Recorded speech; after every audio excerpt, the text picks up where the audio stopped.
देशभरात आज रामनवमी मोठ्या उत्साहात साजरी होतीये.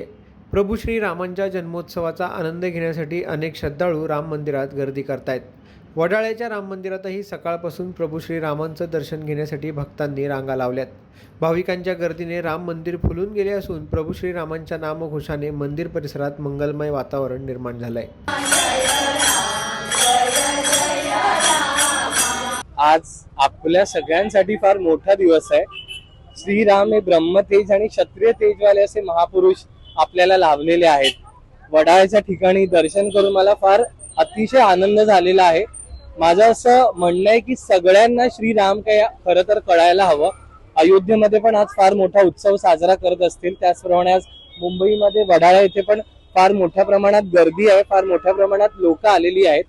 माझं यंगस्टर्सना अतिशय म्हणजे सांगण्यासाठी मी उत्सुक आहे की तुम्ही श्रीराम कोण आहेत त्याचा तुम्ही नीट अभ्यास करा. श्रीरामांविषयी आधी तुम्ही समजून घ्या की त्यांनी कशा प्रकारे धर्माचं आचरण केलं. धर्म म्हणजे ड्युटीज. त्यांनी ऍज अ पुत्र म्हणून काय त्यांचा धर्म होता, ऍज अ पती म्हणून त्यांचा काय धर्म होता, ऍज अ राजा म्हणून त्यांनी काय धर्म केला, ऍज अ बंधू म्हणून त्यांनी काय धर्म केला.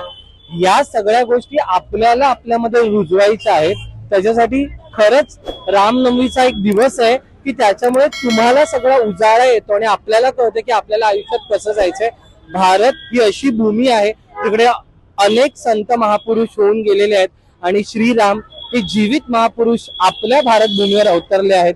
तर माझं हे जेनझीचं जे आहे आपलं युग, ठीक आहे, त्या मुलांना सांगायचंय खरंच तुम्ही वळा आणि थोडा अभ्यास करा आणि अनुकरण करा.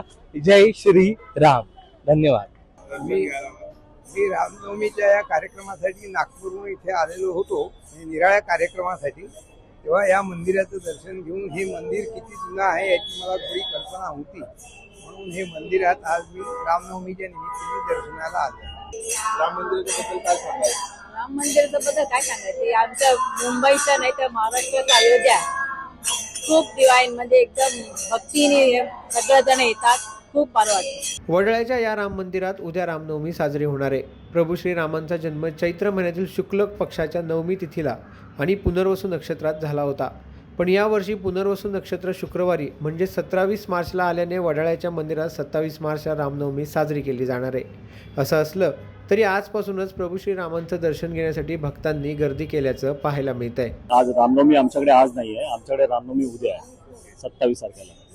कारण तुम्हाला सगळ्यांना माहिती असेल की प्रभू रामचंद्राची जन्म नक्षत्र जे आहे ते पुनर्वसू नक्षत्र आहे.